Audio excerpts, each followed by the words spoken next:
Hello Virgo, great to have you here. My name is Shauna. Today's reading is a general love forecast for November 2025. As always, take the messages that resonate and release anything that doesn't. Don't forget to like and subscribe to stay connected with upcoming readings.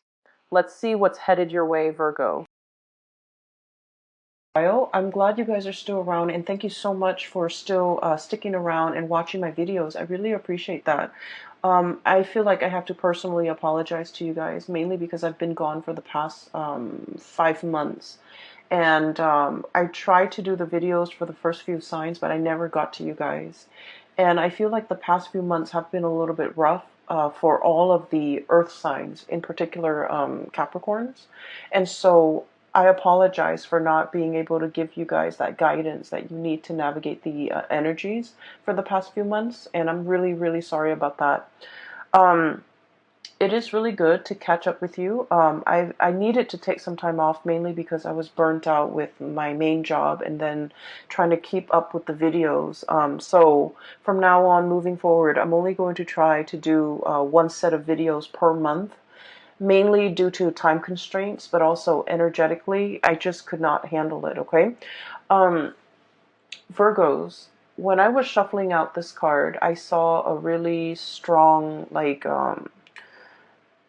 I felt it like really, really strongly, and I feel like many of you might have been feeling this way as well for the past few months. Okay, so let me just relay what I saw. I saw a succulent, like a cactus. Okay, like in the cactus family. You know, succulents store a lot of of water, of moisture within itself, and it can, withstand extreme weather, okay, especially dry, deserty type of climate, and it can survive without a lot of rain. And succulents come in different breeds. Some of them don't have the thorns. Some of them just, come in a plant with a very fleshy type of a leaf, and it stores water and it maintains the water for when water is scarce. Okay, so it's a really resourceful evolutionary miracle, mainly because, in dry climatic conditions, these plants are able to thrive. And not only are they able to thrive and survive in harsh climates, they're also able to, give that as well to others who might need it. So like you can, eat cactus leaves or whatever to maintain that to survive, pretty much. Okay, so for humans and for wildlife. And so what I'm seeing here is I see this little cactus. Okay, it's like, the saguaro cactus. It's like this. It's got the little two arms sticking out, and there's a flower on its head. It's in a small pot, so I feel like it's decorative. It's an indoor type of a plant in this context. It's sitting in a tiny pot on somebody's desk facing the sun. And then you kind of see a time lapse of things going by. It gets bigger and bigger and bigger. And then before you know it, it's this giant cactus resting on a small pot, okay? So I'm already feeling it's time for a new planting season. It's time for you to either, change scenery, change environment, because you have physically outgrown your environment. Like physically, you have outgrown your environment. There is no way you can stay there. And then the cactus, or whoever is taking care of this cactus, never repotted it or gave it a bigger pot or put it out into the garden. So it stays there, and then it starts to shrivel up. And then they see that it's shriveling up, but rather than thinking, oh no, it needs more soil, it needs more fertilizer, it needs more nutrients, the owner waters it, like puts a lot of water into it because it thinks it's shriveling because it needs water. And cactus don't need a lot of water, so the owner is like watering it, and then the water just never, I guess, like it never evaporates, it never gets reconstituted into the body of the cactus. So then the cactus starts to rot, and then over time there are like fruit flies hovering around it. Its flower is gone, and then you start to see it decay. Okay, so it's a really strong visceral type of an image, and I almost feel like there's a situation here that is festering. Okay, and let me walk you through the very beginning. because like I said, you guys are the cactus. You guys are extremely, extremely resourceful. You store knowledge, you store resources for a rainy day. You know how to save up. You know how to, I want to say, like, conserve your energy. When you do something, you time it so meticulously well that you know how much energy you need to put into it to get it done. You know how much time you need. You know how much resources that you need. You don't overshoot. You don't undershoot. You don't overestimate your capabilities. You don't underestimate the ease at which something can be done.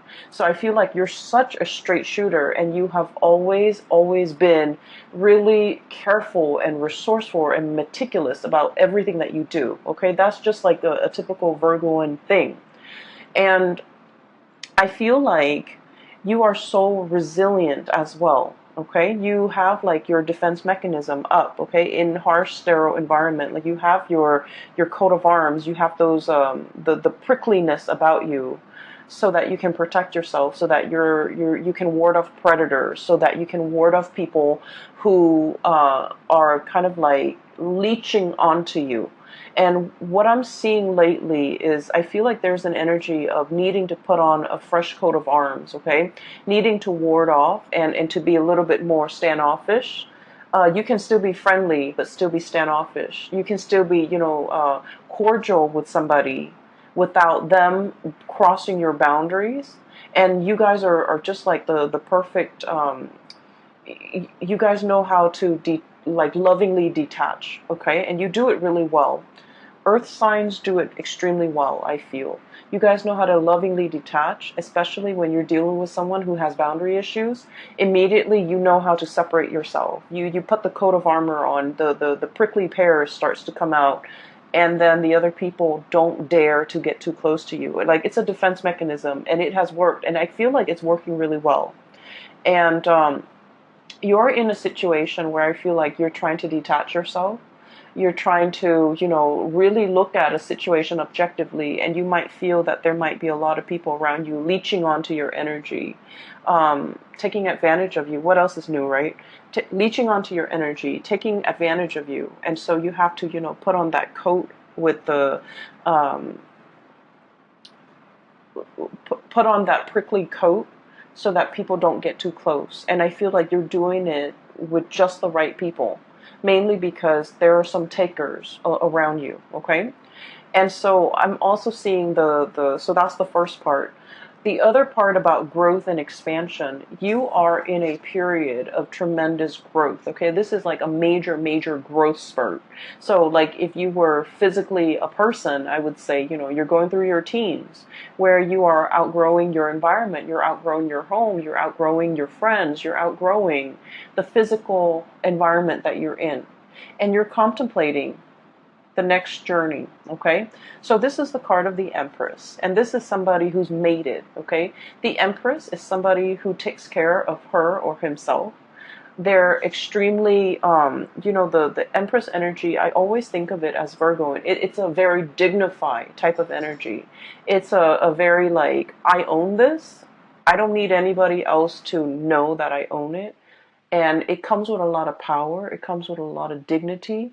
It comes with a lot of respect. Okay, so you command a lot of respect from other people. They look at you and they admire you. And this is the energy of someone who's very, very nurturing. But as you can see, the two kids, right? They're kind of behind her. She's nurturing, she's protective, she's lovingly detached. She trusts that she has taught these children well when she turns her back. She knows that they're not going to abuse the animals. She knows that she's raised them right, where they're going to be able to take care of the things in their environment and to kind of like take on her own image and just be like her. Okay, so I feel like everything that you have touched, everything that you have tried to take care of, it has really grown and it has really taken off on its own. Okay, some of you are meticulous mothers. You care a lot about the physical, emotional, spiritual well-being of your children. Some of you take tremendous care of your household, your plants, your pets, and you do a really, really good job. And I feel like it shows, and I feel like people look at you and they're just like, she's on, the Empress is on her cushions, and she looks so dignified. She looks so like clean and well kempt, and they're just looking at you like, how do you manage? How do you do all of this without ruffling your hair, without, getting your dress dirty, without breaking a sweat? So they're looking at you in awe and admiration. And the thing is, people only see the end result.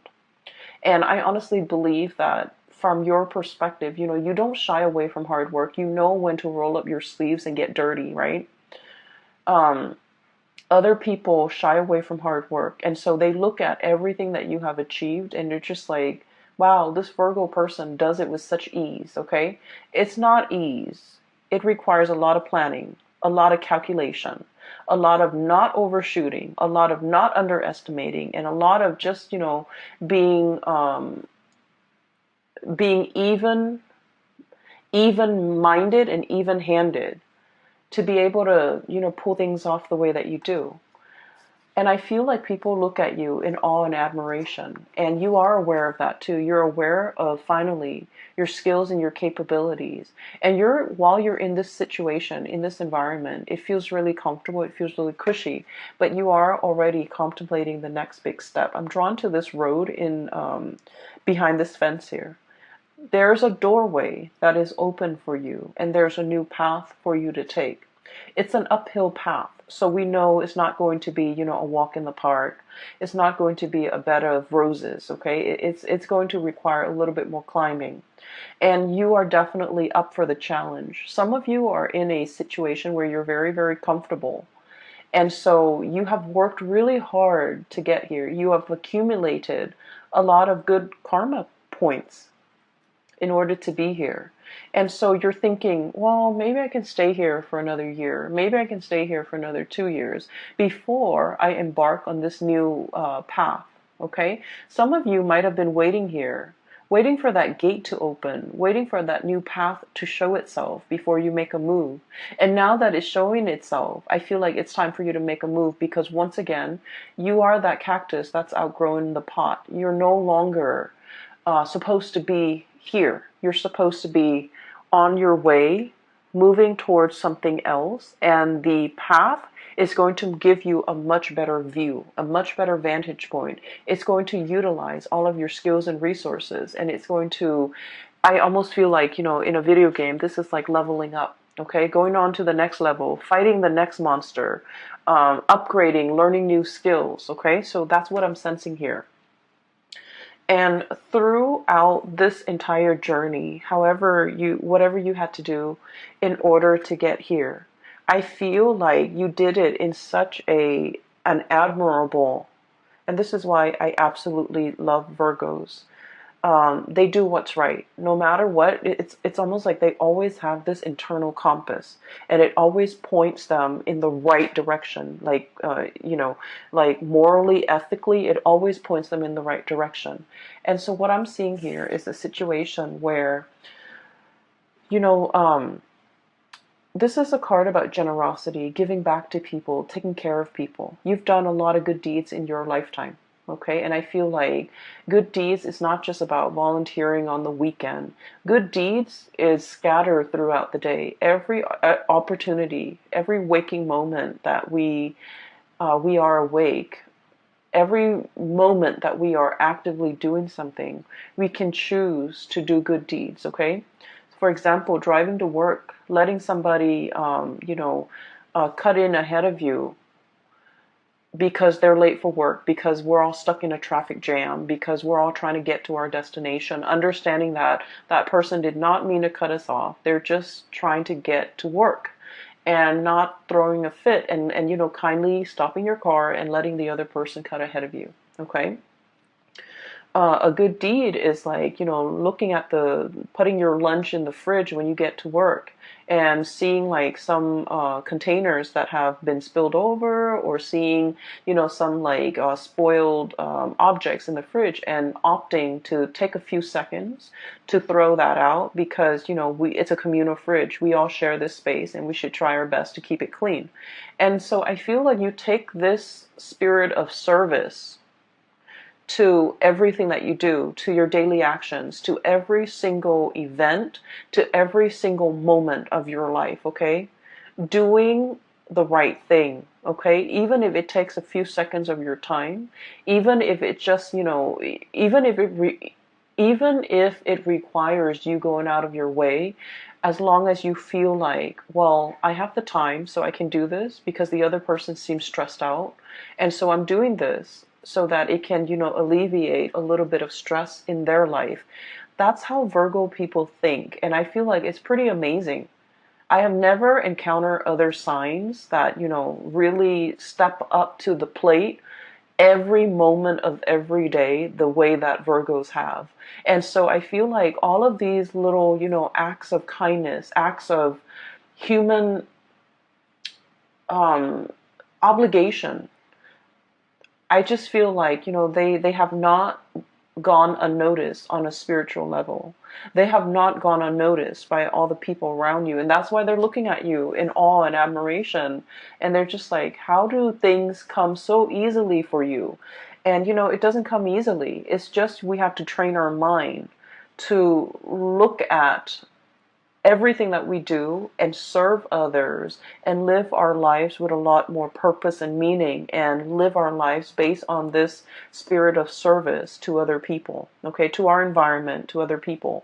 And so what I'm seeing here is I see a situation where you are definitely in your A game, financially, professionally, spiritually, emotionally, physically. You're at your A game and you're ready. Life has opened up a new door for you because you're ready to tackle the next big thing. Okay, it's almost like spiritually you're being led for something bigger and brighter, and something that is a little bit more challenging, and you understand that it's going to be a little bit more challenging. So you have spent, the last 6 months preparing yourself physically, emotionally, and spiritually to embark on this next phase in your life.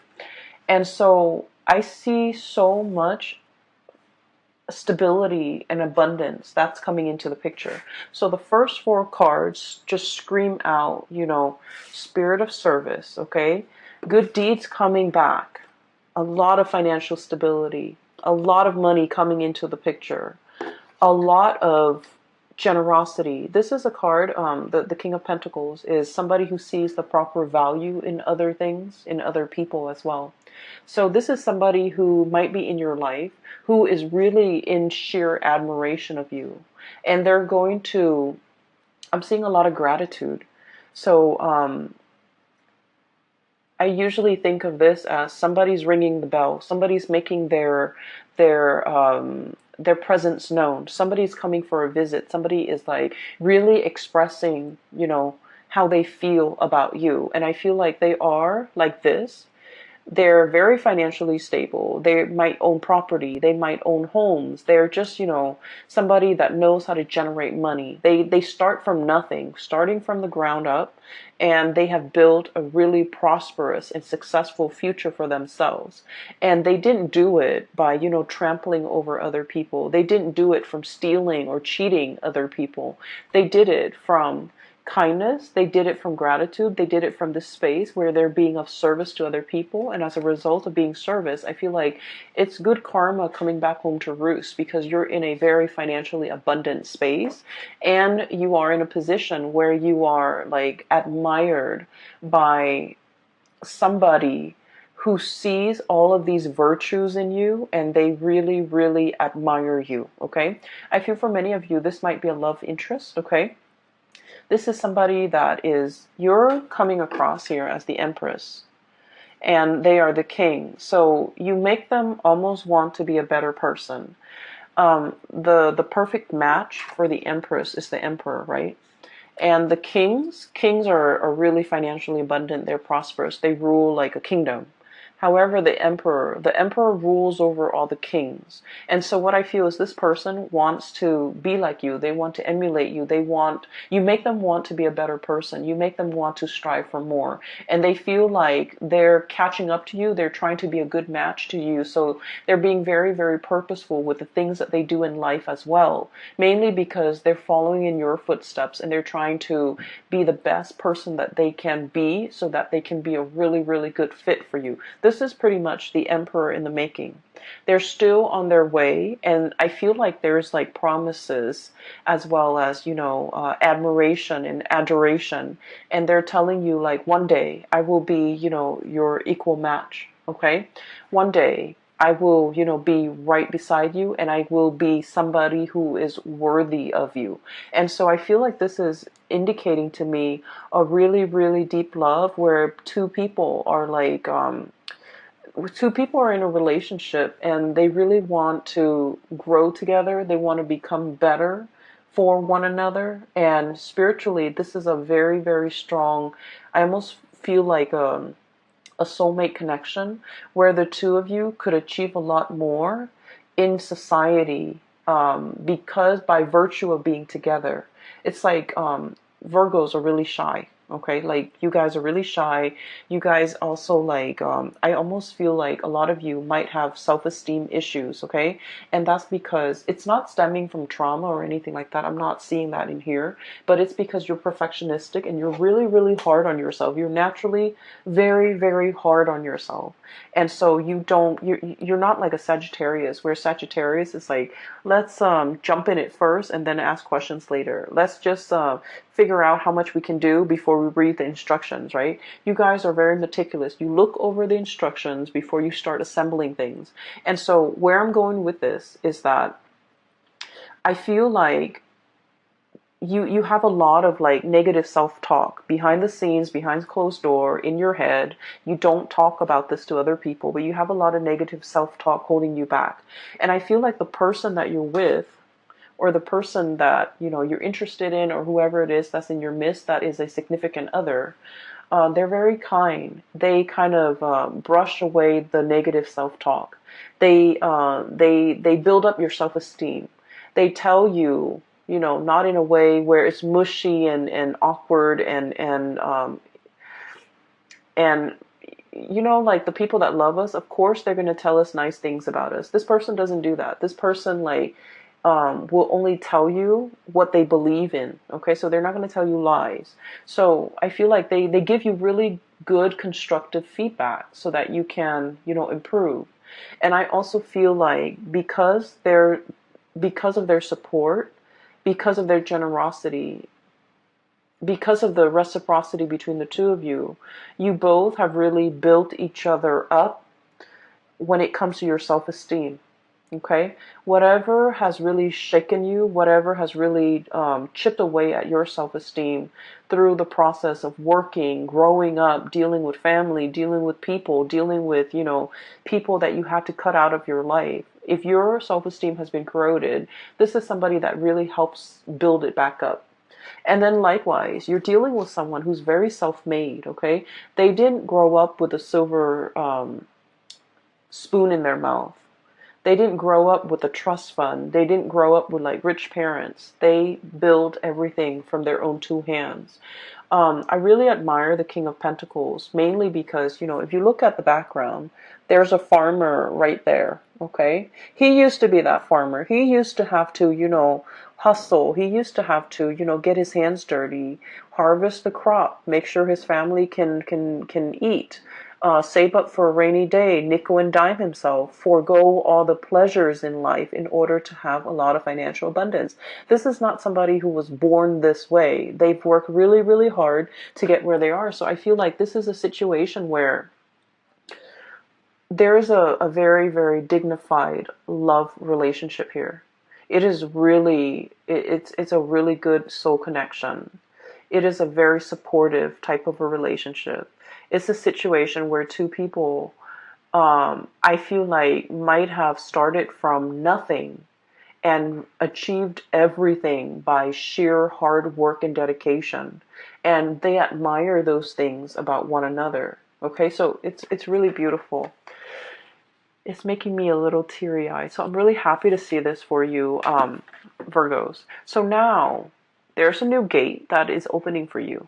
Literally a new gate. And um, I'm saying the new gate, and you know how like gates that have been really old and rusted, they make a lot of noise when you open them, right? When you move them, when the wind moves them, when somebody physically goes in there and jiggle the key in there and try to pry it open and moves it, it makes a lot of noise. I feel like there's a situation here where there's a lot of noise and clamor, and I feel like if you're looking for a sign, like tell me which way I need to go towards the noise, okay? Because I feel like something is making itself very, very evident to you. And it's telling you this is the one. It could be like a signal that somebody's coming in. This is the one. It could be this is the job that's coming in. This is the new path that you're supposed to take. So that's what I'm sensing here. Okay, let me talk about the other cards. So as we progress with the image, okay, so this is sort of like the cactus getting really big, and then it's got a flower blooming on its head. It's really cute. So it's getting bigger and bigger, and the pot is too small. So you're in a situation where you have outgrown the environment and you need to move on. You need to move on to a new phase.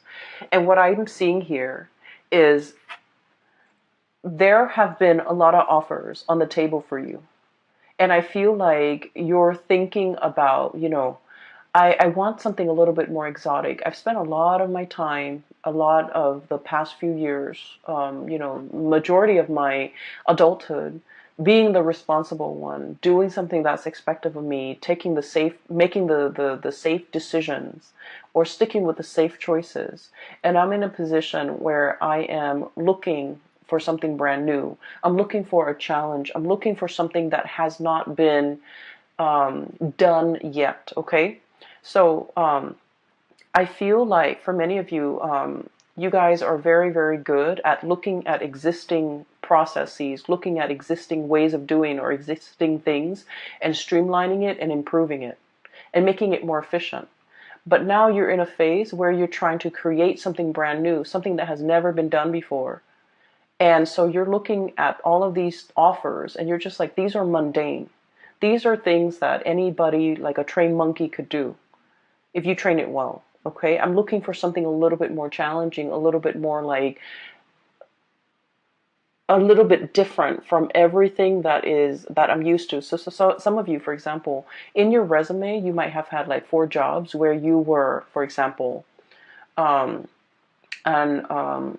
office administrator, and then you become a lead administrator, then you become a supervisor, then you become a manager, but it's all office administration. And you're just like, I want something new. I want a change of, like a brand new change of scenery. I want something that has not been created yet. I want a position that has not been there. And I want to do something that is outside of the ordinary, outside of these. I want to break away from my resume. I don't want my resume or my past work experiences or my past history to pigeonhole me into getting the same types of position. So you're waiting for that new change. And in the meantime, while you're waiting, what you are doing is you're in charge and leading a lot of people. Okay, this is somebody who's in a leadership position. And people trust them. All those wagons, all those families are, they're following this man because he's got vision and he's got a bird's eye view, and they know that he's going to take them to safety. He's very humble and modest. He's not on a horse. He's like walking side by side these wagons, and he just happened to be elected the leader because people trust him. And so I feel like you're on the major, like it's like the major. I cannot think right now. I apologize. You're on this, it's like a cliff, and you're scouting new territory. You're looking at new things. And I feel like, but in the meantime, other people still hold you in high regard and they respect you, and you're seen as a leader in your own right. Okay, you might not have the title that are associated with it, but I feel like people have a great deal of respect for you.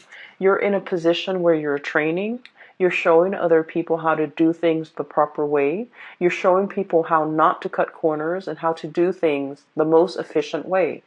So this is about efficiency, sharing best practices, showing people how to do things, and giving like a lot of feedback. Okay, so you're in this position where you're leading others, you're training others, and I feel like what's still in the back of your mind is, I need something brand new. I need a change of scenery. I need to travel. I need to see the world. I need to be able to get out there and assess the needs of other people, and to be in an environment where for some reason I'm seeing that you're dealing with a lot of foreigners or a lot of people from different cultural background, from different walks of life for this month.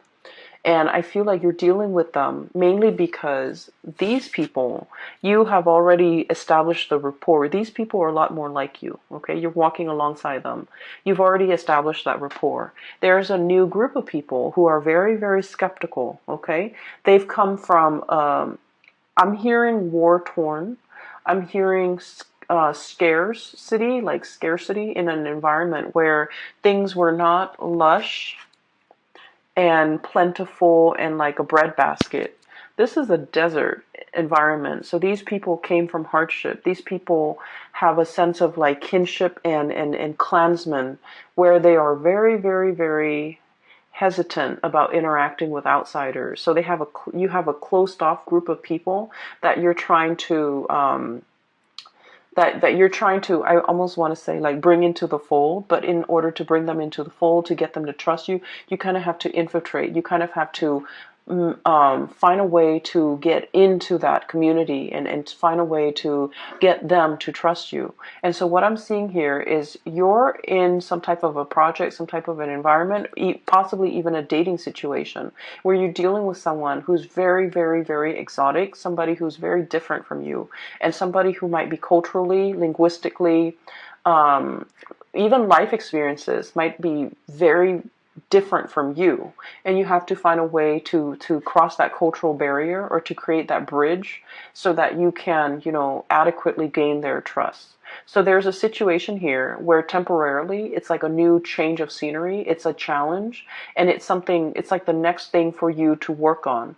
And then I also feel as well, it's going to require a lot of intuition, okay, like trusting your intuition, waving away that negative self-talk, knowing that you are capable, knowing that you have achieved a lot in a very, very short period of time.